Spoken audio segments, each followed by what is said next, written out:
नमस्कार दोस्तों। विद्युत धारा की ये थर्ड क्लास है और अभी तक हम लोगों ने आवेश को चार्ज की फिनोमेना को पढ़ लिया था कि कैसे चार्ज उत्पन्न होता है। दूसरा, चार्ज का फ्लो भी हमने देख लिया था कैसे होता है और कितने प्रकार के चार्ज होते हैं।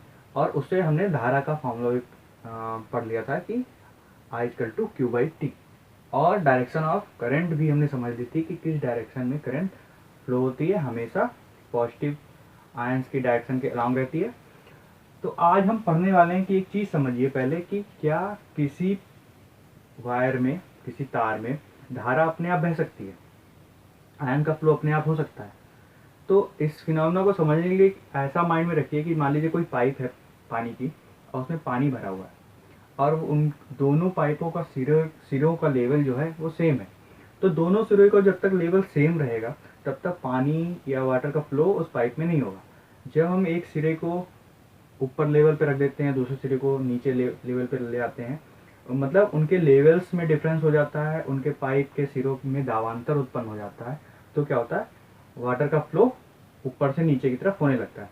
इसी प्रकार किसी परिपथ में या किसी वायर में आवेशों का फ्लो, आवेशों का प्रवाह या धारा तब तक नहीं बह सकती जब तक दोनों सिरों के बीच एक विभव का अंतर ना हो, एक विभवांतर उत्पन्न ना हो। और ये विभवांतर हम लोग किसी परिपथ में किसी एक बैटरी या सेल के द्वारा उत्पन्न कर सकते हैं। ये सेल और बैटरी के अंदर जो रासायनिक क्रिया होती है उसके द्वारा विभवांतर दोनों सिरों में उत्पन्न हो जाता है। और ये विभवांतर तब भी रहता है जब सर्किट में कोई धारा नहीं बहती है। मतलब विद्युत धारा को परिपथ में बहाने के लिए सेल जो है अपनी रासायनिक ऊर्जा का खर्च करते हैं और परिपथ में एक धारा बहती है। तो विभवांतर क्या होता है, हम इस टर्म को समझ लेते हैं। विभवांतर, ठीक है।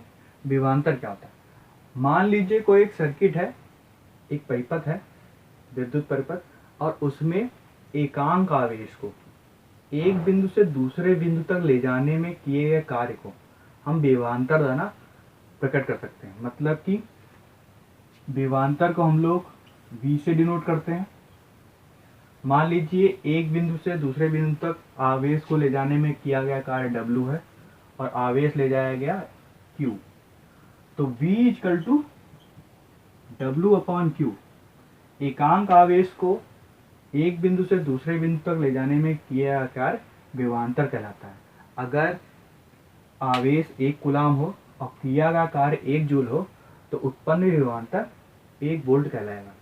इसको वोल्ट, एक जो साइंटिस्ट थे उनके नाम पे विभवांतर का मात्रक वोल्ट रख दिया गया। तो V = W/Q, इसका मात्रक होता है वोल्ट या जूल पर कूलाम, JC इनवर्स। तो वोल्ट का मात्रक जूल पर कूलाम भी होता है और इसको एकांक आवेश को एक स्थान से एक बिंदु से दूसरे बिंदु ले जाने वाले कार्य के रूप में प्रकट कर सकते हैं। अब हमारा अगला प्रश्न आता है परिपथ, विद्युत परिपथ क्या होता है, इलेक्ट्रिक सर्किट क्या होता है। तो इलेक्ट्रिक सर्किट को समझने के लिए हम कुछ, जो पहले हम इस परिपथ को समझेंगे उससे पहले हमें कुछ प्रतीकों को समझ लेना चाहिए कि इलेक्ट्रिक करंट में जो इस लेसन में जो कुछ संकेतक होते हैं कुछ यंत्रों के, उनको हम कैसे लिखते हैं। तो कुछ संकेतक हैं, जैसे सेल। सेल को हम लोग परिपथ में एक प्लस एक माइनस इस तरह के फॉर्म में हम लोग बनाते हैं। दूसरा है बैटरी। अगर हमें परिपथ में बैटरी बनानी है तो हम कैसे बनाएंगे, plus minus plus minus plus minus, इस तरह का संकेत से हम लोग बैटरी को प्रकट करेंगे। इसी प्रकार प्रतिरोध, प्रतिरोध क्या होता है इसको भी जानेंगे। अभी इसका प्रतीक समझ लेते हैं। प्रतिरोध, प्रतिरोध को हम इस तरह प्रकट करते हैं,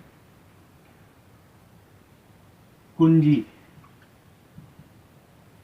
ओपन। कुंजी को हम लोग इस तरह, खुली कुंजी को इस तरह प्रकट करते हैं, या फिर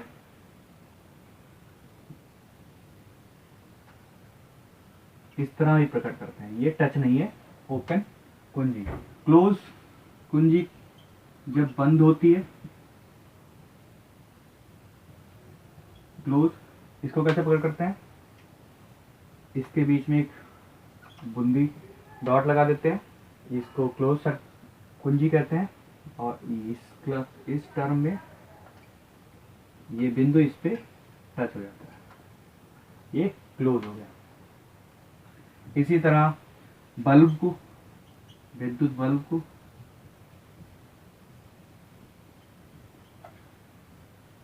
इस तरह प्रकट किया जाता है। अमीटर को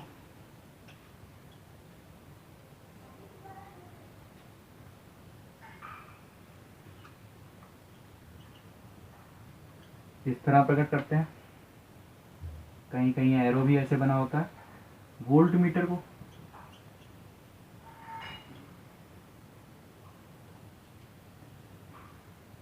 वोल्ट मीटर में भी लगा देते हैं,